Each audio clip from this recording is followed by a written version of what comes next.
and the world the full force of their courage and the indomitable determination to live free. And through every single step of this horrific war, the American people have been strong and unwavering in their support, and Democrats and Republicans in Congress have stood together. The United States has worked in lockstep with our allies and partners around the world to make sure the Ukrainian people are in the strongest possible position to defend their nation, their families, and against the truly brutal aggression of Russia. We haven't seen the likes of this in a long time. The United States and Europe are fully united. This morning, I had a long conversation with our NATO allies, German Chancellor Scholz, French President Macron, Prime Minister Sunak, and the Italian Prime Minister Meloni, to continue our close coordination and our full support of Ukraine. Because you all know, I've been saying this for a long time, the expectation on the part of Russia is we're going to break up. We're not going to stay united. But we are fully, thoroughly, totally united. With spring approaching, Ukrainian forces are working to defend the territory they hold and preparing for additional counteroffensives. To liberate their land, they need to be able to counter Russia's evolving tactics and strategy on the battlefield in the very near term. They need to improve their ability to maneuver in open terrain, and they need an enduring capability to deter and defend against Russian aggression over the long term. The Secretary of State and the Secretary of the military behind me they've been deeply, deeply involved in this whole effort. Armored capability, as General Austin will tell you, has been critical, and that's why the United States has committed hundreds of armored fighting vehicles to date, including more than 500 as part of the assistance package we announced last Friday. And today I'm announcing that the United States will be sending 31 Abrams tanks to Ukraine, the equivalent of 1 Ukrainian battalion. Secretary Austin has recommended this step because it will enhance the Ukraine's capacity to defend its territory and achieve its strategic objectives. The Abrams tanks are the most capable tanks in the world. They're also extremely complex to operate and maintain. So we're also giving Ukraine the parts and equipment necessary to effectively sustain these tanks on the battlefield. And we'll begin to train the Ukrainian troops on these issues of sustainment, logistics, and maintenance as soon as possible. Delivering these tanks to the field is going to take time. Time that we'll use to make sure the Ukrainians are fully prepared to integrate the Abrams tanks into their defenses. We're also closely coordinated this announcement with our allies. The American contribution will be joined by an additional announcement, including that will be readily available and more easily integrated for use in the battlefield in the coming weeks and months from other countries. I'm grateful to Chancellor Scholz for providing German Leopard 2 tanks and will lead an effort to organize a European contribution of 2 tank battalions for Ukraine.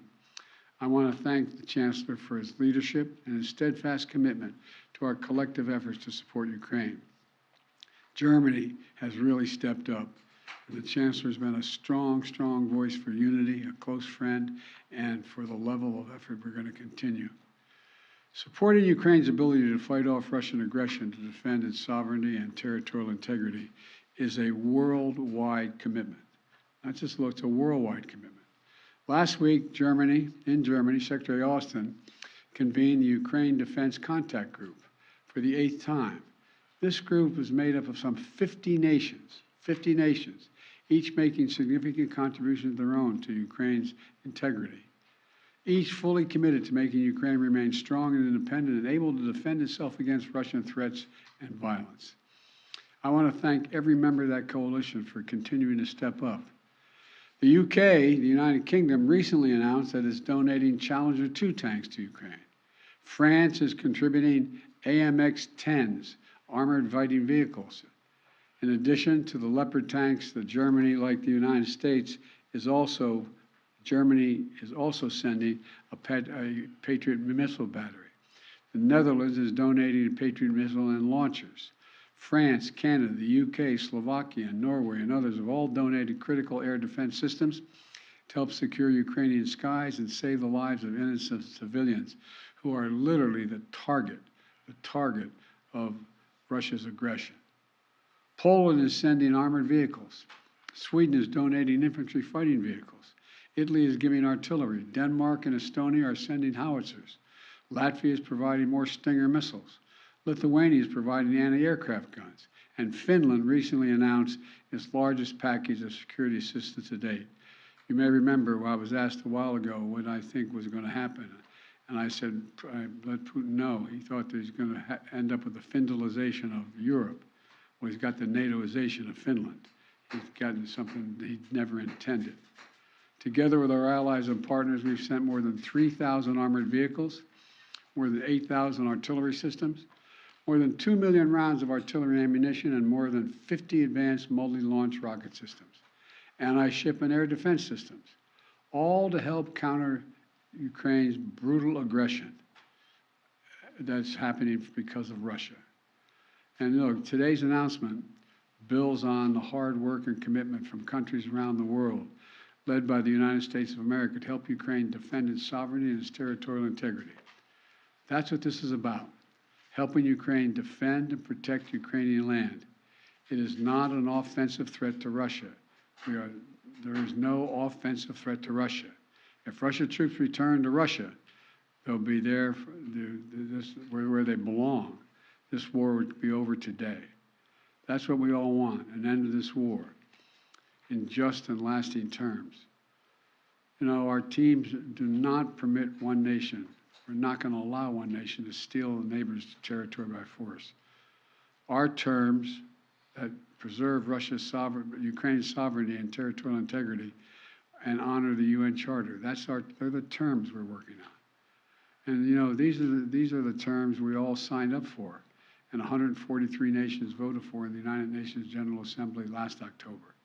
So, the United States, standing shoulder to shoulder with allies and partners, is going to continue to do all we can to support Ukraine. Putin expected Europe and the United States to weaken our resolve. He expected our support for Ukraine to crumble with time. He was wrong. He was wrong. And he was wrong from the beginning, and he continues to be wrong. We are united. America is united, and so is the world. And we approach the one-year mark, as we do, of the Russian full-scale invasion of Ukraine. We remain united and determined as ever in our conviction and our cause. These tanks are further evidence of our enduring, unflagging commitment to Ukraine and our confidence in the skill of the Ukrainian forces.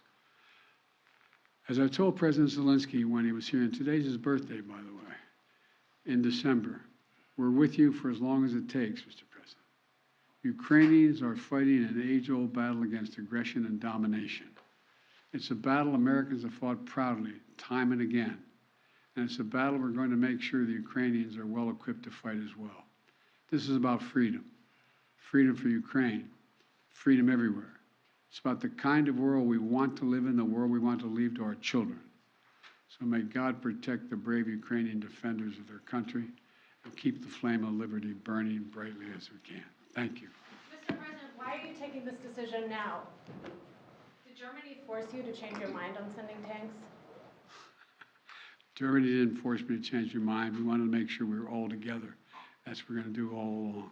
And that's what we're doing right now. Thank you. Mr. President, any response to the Pence disclosures of classified documents? Sir, are the searches of your homes completed? Mr. President, when is Jeff Zients starting as your next Chief of Staff?